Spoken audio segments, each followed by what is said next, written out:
Hello friends, NCERT class 6th history की हम complete कर रहे हैं आजकल और चैप्टर 4 उसमें कंप्लीट हो गए हैं और उसी क्रम में ये अब चैप्टर 5 हमने आज स्टार्ट किया है।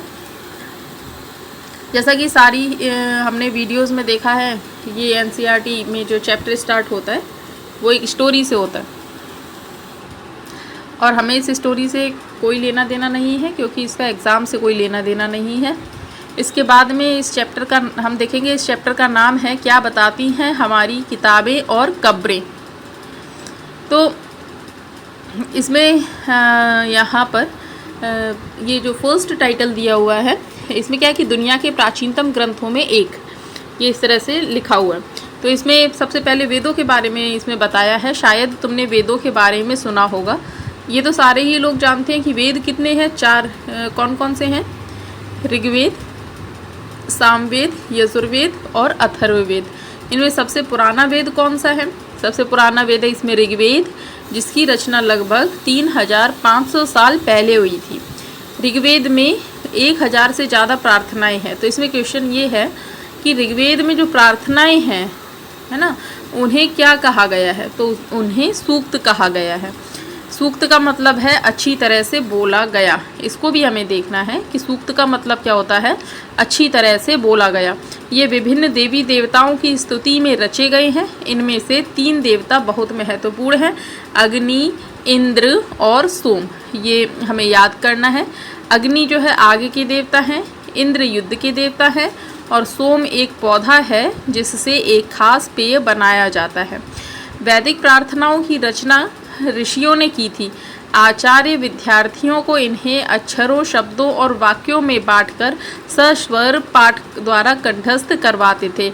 मतलब कि जो वैदिक जो प्रार्थनाओं की रचना जो ऋषियों ने की थी, तो वो अपने जो आचार्य हैं जिन्होंने वेद पढ़े हुए हैं, तो वो आचार्य विद्यार्थियों को जो है इस तरह से वो जैसे आजकल किताबें प्रिंट हो जाती हैं, नोट्स बनाते हैं, फिर उसको याद करते हैं, ऐसे नहीं उस टाइम पर स्टडी होती थी। इन वेदों की जो शिक्षा दी जाती थी वो मौखिक दी जाती थी, कंठस्थ करवा देते थे, डायरेक्ट ही उसको जो है लर्न करवा देते थे। अधिकांश सूक्तों के रचयिता सीखने और सिखाने वाले पुरुष थे। कुछ प्रार्थनाओं की रचना महिलाओं ने भी की थी। तो एक ये भी है कि जो है ऋग्वेद, जो यहाँ पे जो वैदिक जो वेद हैं उनमें जो प्रार्थनाएं हैं, जो उसमें वो महिलाओं ने की थी या नहीं। तो वैसे तो ये स्टेटमेंट नहीं पूछा जाता, बहुत कॉमन सा हो गया है, लेकिन हाँ इसमें ये नेम पूछ लेते हैं कि कौन कौन सी जो लेडीज़ जो थी इससे रिलेटेड थी। तो ये है यहाँ पर। और ऋग्वेद की भाषा क्या थी? तो ये भी है यहाँ पर। ऋग्वेद की भाषा प्राक संस्कृत या वैदिक संस्कृत कहलाती है। हम जो स्कूल में संस्कृत पढ़ते हैं वो इस संस्कृत से अलग है थोड़ी। तो अब यहाँ पर ये स्टेटमेंट बनते हैं जो यहाँ पर ये दिया हुआ है बॉक्स में। संस्कृत और अन्य भाषाएं, संस्कृत भाषा ये जो है भारोपीय मतलब भारत और यूरोपीय भाषा परिवार का हिस्सा है। भारत की कई भाषाएं जैसे असमिया है, गुजराती है, हिंदी है, कश्मीरी, सिंधी, एशियाई भाषाएं भी हैं जैसे फारसी, और यूरोप की कई भाषाएं हैं जैसे अंग्रेजी, फ्रांसीसी, जर्मनी, यूनानी, इतालवी, स्पेनिश आदि इसी परिवार से जुड़ी हुई हैं। उन्हें एक भाषा परिवार इसलिए कहा जाता है क्योंकि आरंभ में उनमें से कई शब्द एक जैसे थे। उदाहरण के लिए जो मातृ शब्द है संस्कृत का, हिंदी में वो माँ शब्द है और अंग्रेजी में मदर शब्द है। तो इस पूरे पैराग्राफ में अभी हमने जो पढ़ा है उसमें सिर्फ एक ही लाइन ऐसी है जो हमारे एग्ज़ाम पर्पज से जो महत्व रखती है, इम्पोर्टेंस रखती है। संस्कृत भाषा भारोपीय भारत यूरोपीय भाषा परिवार का हिस्सा है। अब इसमें यहाँ पर और आगे पैराग्राफ है, जैसे उपमहाद्वीप में दूसरे भाषा परिवारों की भी भाषाएं बोली जाती हैं।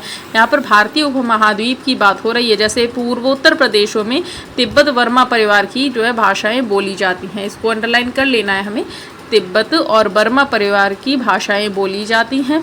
तमिल, तेलुगु, कन्नड़, मलयालम और द्रविड़ जो भाषा ये जो है द्रविड़ भाषा परिवार की भाषाएं हैं, ये भी हमें अंडरलाइन करना है। और जबकि झारखंड और मध्य भारत के कई हिस्सों में बोली जाने वाली भाषाएं ऑस्ट्रो एशियाटिक परिवार से जुड़ी हैं।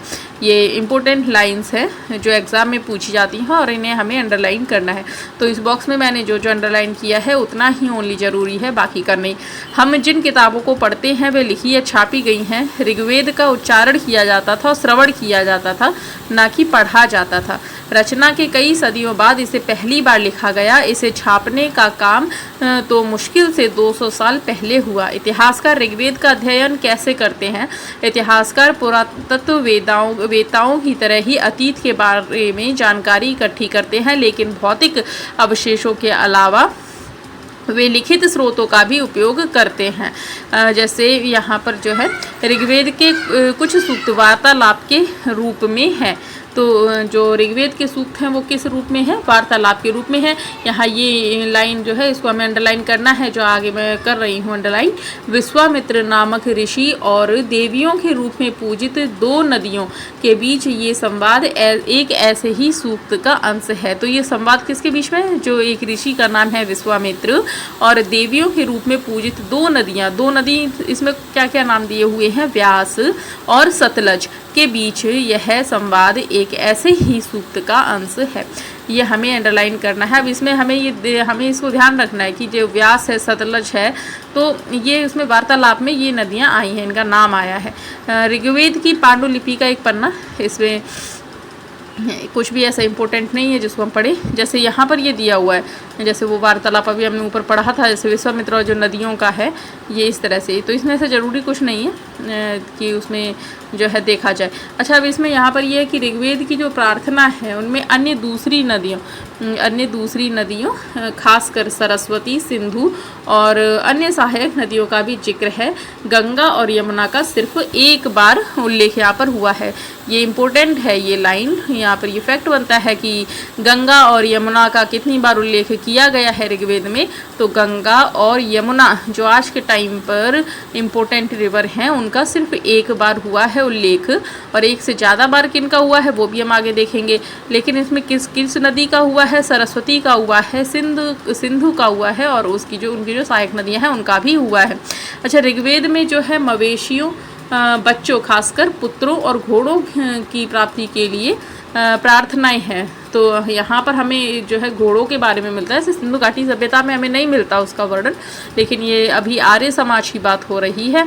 यहाँ पर घोड़ों को लड़ाई में रथ खींचने के काम में लाया जाता था। इन लड़ाइयों में ये क्या होता था कि मवेशी जीत कर लाए जाते थे। ये सारे यहाँ पर क्वेश्चंस बनते हैं कि जो आर्य लोग थे इनमें जो लड़ाइयाँ होती थी मवेशी को लेकर ज़्यादा होती थी, ज़मीन को लेकर भी होती थी लेकिन बहुत कम होती थी।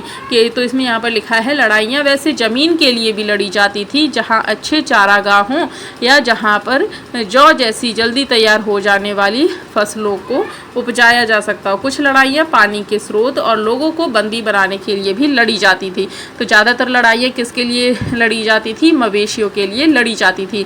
अच्छा, अब यहाँ पर ये भी स्टेटमेंट है, युद्ध में जीते गए धन का कुछ भाग सरदार रख लेते थे और कुछ हिस्सा पुरोहित को दिया जाता था। शेष आम लोगों में जो है धन बांट दिया जाता था।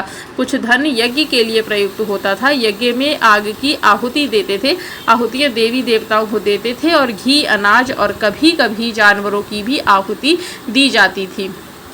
तो यहाँ पर आगे हम देखेंगे अधिकांश पुरुष इन युद्धों में भाग लेते थे। इनकी कोई स्थायी सेना नहीं थी। यहाँ पर एक ये फैक्ट है, इसको हमें याद रखना है। लोग जो है सभाओं में मिलते जुलते थे और युद्ध व शांति के रूप में सलाह मशवरा करते थे। वहाँ ये लोग जो सभा जो होती थी, तो सभा में जो है यहाँ पर क्या होता था, सलाह मशवरा किया जाता था, अपने सरदार को जो है चुना जाता था और ये ऐसे लोगों को अपना सरदार चुनते थे जो बहादुर और कुशल योद्धा हो। अब इसमें आगे टाइटल है लोगों की विशेषता बताने वाले शब्द। लोगों का वर्गीकरण काम, भाषा, परिवार, समुदाय, निवास स्थान या सांस्कृतिक परंपरा के आधार पर किया जाता रहा है। ऋग्वेद में लोगों की विशेषता बताने वाले कुछ शब्दों को हमें यहाँ पर आगे जो है बताया है। तो ऐसे 2 समूह हैं जिनका वर्गीकरण काम के आधार पर किया गया है। पुरोहित, जिन्हें कभी कभी ब्राह्मण कहा जाता था, ये क्या करते थे? यज्ञ और अनुष्ठान करते थे। और एक और यहाँ पर वर्ग था, जो सॉरी यहाँ पे वर्गीकरण जो किया है, तो दूसरे लोग थे वो थे राजा। ये राजा वैसे नहीं थे जिनके बारे में तुम बाद में पढ़ोगी, ये ना तो बड़ी राजधानी। अच्छा, ये जो राजा के बारे में अब इसमें यहाँ पर ये देखना है कि जो राजा है ये जो है राजधानियों में नहीं रहते थे, है ना, और महलों में नहीं रहते थे, इनके पास सेना नहीं थी। क्वेश्चंस बनते हैं, इनको हमें देखना है। ये कर वसूलते थे, नहीं वसूलते थे, इनके पास सेना थी, नहीं थी। ये जो है राजधानियों में रहते थे, महलों में रहते थे, नहीं थे। और यहाँ पर ये सबसे इम्पोर्टेंट फैक्ट, मतलब बाकी भी इम्पोर्टेंट ही ये प्रायः राजा की मृत्यु के बाद उसका बेटा अपने आप ही शासक नहीं बन जाता था। तो वो जो आनुवंशिकता का सिद्धांत है राजा बनने में, वो यहाँ पर अभी लागू नहीं हुआ था।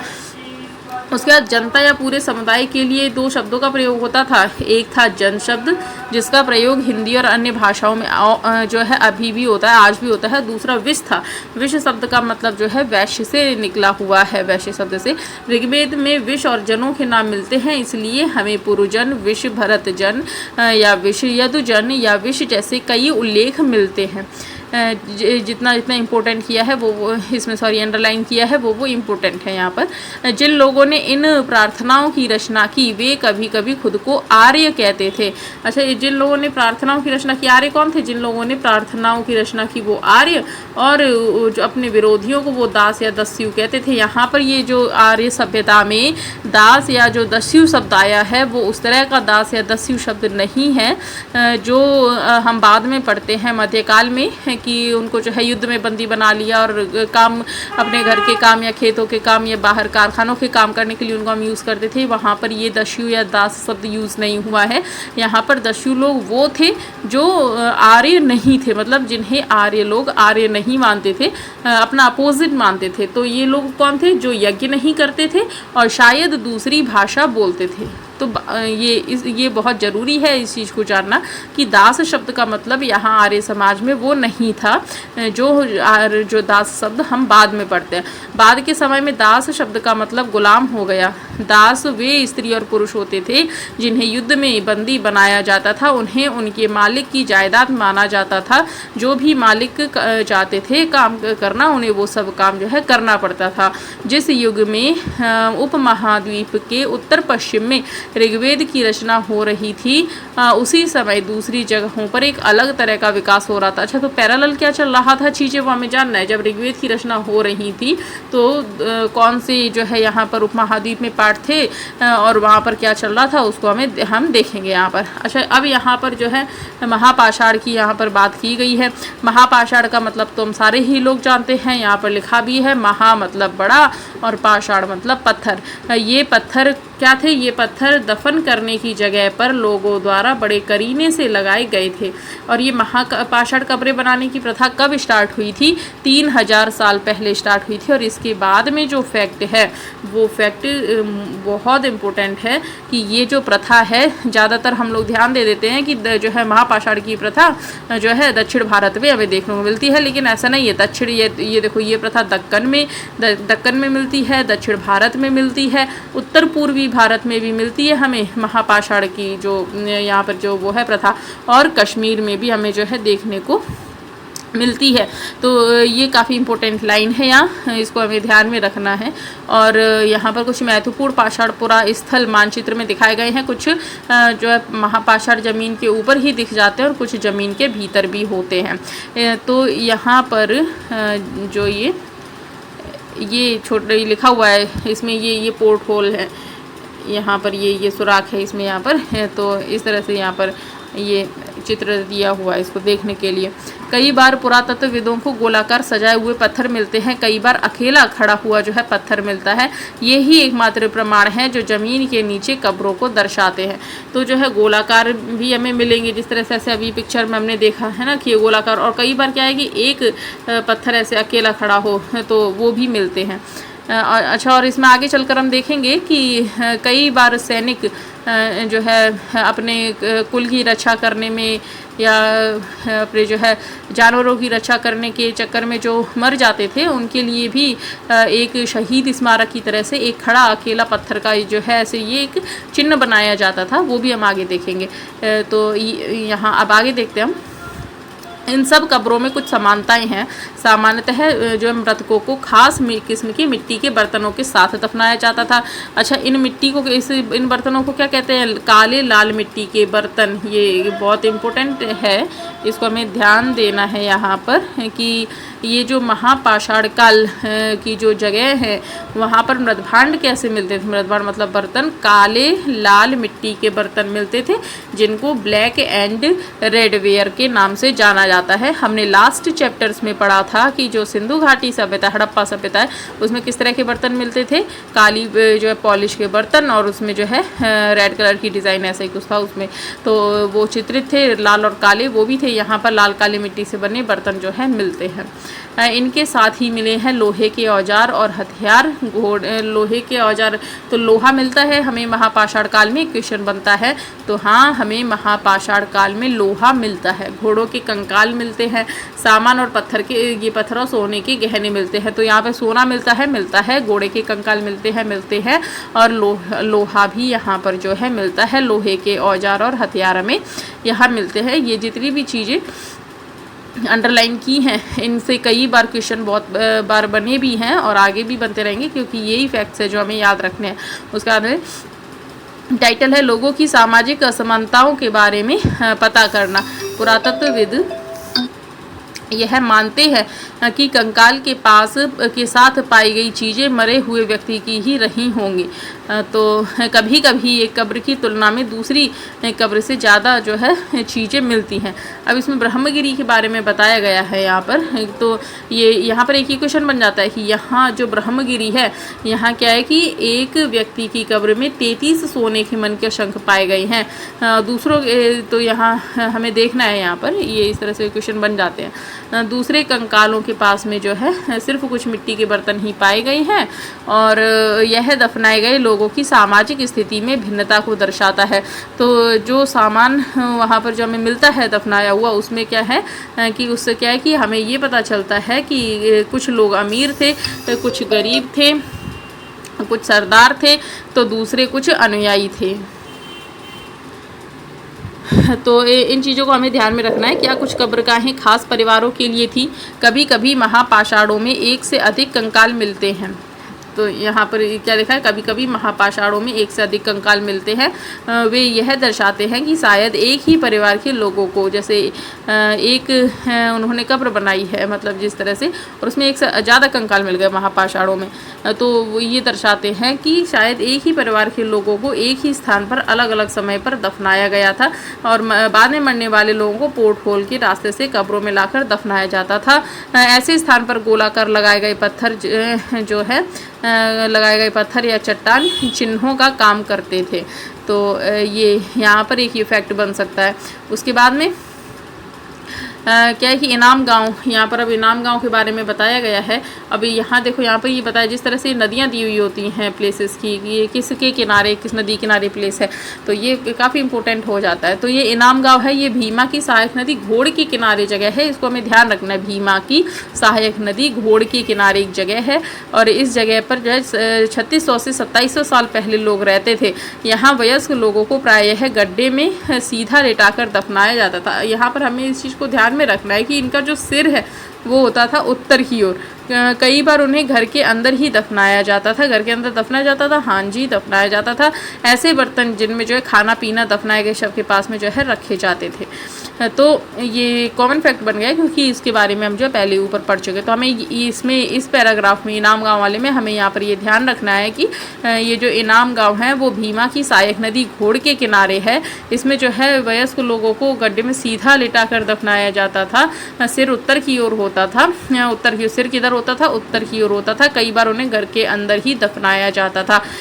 अब यहाँ पे भी इनाम गांव के बारे में ही दिया हुआ है, इम्पोर्टेंट है। एक आदमी को 5 कमरों वाले मकान के आंगन में 4 पैरों वाले मिट्टी के एक बड़े से संदूक में दफनाया गया था। बस्ती के बीच में बसा यह घर गांव के सबसे बड़े घरों में से एक था। इस घर में अनाज का गोदाम भी था और शव के पैर मुड़े हुए थे। जब बार बार इसको हम पढ़ेंगे तो हमें ये याद रह जाएगा, ठीक।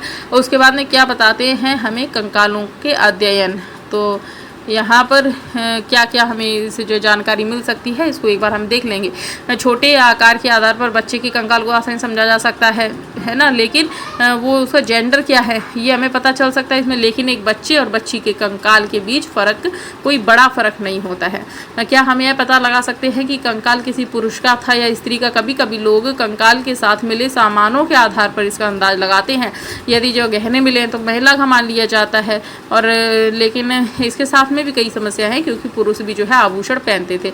तो उसमें क्या इसमें यहाँ पर आगे दिया हुआ है, कंकाल का लिंग पहचानने का सबसे बेहतर तरीका उसकी हड्डियों की जांच है। चूँकि महिलाएं बच्चों को जन्म देती हैं इसलिए उनका जो कटी प्रदेश या जो उनका कूला है वो पुरुषों की अपेक्षा ज़्यादा बड़ा होता है। नहीं आया है इस तरह का कोई क्वेश्चन, लेकिन फिर भी अंडरलाइन मैंने कर दिया यहाँ पर। ये समझ कंकालों के आधुनिक अध्ययन पर आधारित है। आज से लगभग 2000 वर्ष पहले चरक नाम के प्रसिद्ध वैद्य हुए थे। तो ये जो पीसीएस वगैरह स्टेट पीसीएस के हैं, वैसे तो आजकल यूपी ऐसी में भी जो है फैक्चुअल क्वेश्चंस पूछने लग गए। इस बार तो जो है सारे ही हिस्ट्री में फैक्चुअल पूछ लिए थे उन्होंने। आज से लगभग 2000 साल पहले चरक नाम से प्रसिद्ध वैद्य हुए थे। उन्होंने चिकित्सा शास्त्र पर क्या लिखा था? चरक संहिताएं। उन्होंने मनुष्य शरीर में 360 हड्डियां बताई थी, और लेकिन आजकल तो बताया है यहाँ पर यही 206 हड्डियाँ। तो यहाँ ये गिनती नहीं पूछेंगे, वो किसी भी एग्जाम में नहीं पूछेंगे, लेकिन इतना तो है ही कि चरक संहिता जो है चरक ने लिखी थी। ये तो कॉमन सेंस भी है, और ये चिकित्सा शास्त्र पर थी। क्वेश्चन ये बनता है कि ये किन राजाओं के साथ में थे और किस किस चीज़ की खोज की थी, ये वो आगे हम देखेंगे। इनाम गांव के बारे में और भी चीज़ें यहाँ पर दी हुई हैं, जैसे यहाँ पर क्या है कि गेहूँ, जौ, चावल, दाल, बाजरा, है ना, दाल, बाजरा और मटर, तिल के बीज जो है मिले हैं। जानवरों की हड्डियां मिली हैं। कई हड्डियों पर जो है काटने के निशान से जो है अंदाज लगाया जाता है कि लोग इन्हें खाते होंगे। गाय, बैल, भैंस, बकरी, भेड़, कुत्ता, घोड़ा, गधा, सुअर, सांबर, चितकबरा, हिरन, कृष्ण मृग, खरहा, नेवला, चिड़िया, घड़ियाल, कछुआ, केकड़ा और मछली की हड्डियां भी पाई जाती हैं। और ऐसे साक्ष्य मिले हैं कि बेर, आंवला, जामुन, खजूर और कई तरह की रसभरियाँ एकत्रित की जाती थी। और ये यहाँ पर हो गया चैप्टर ख़त्म, 5th चैप्टर भी।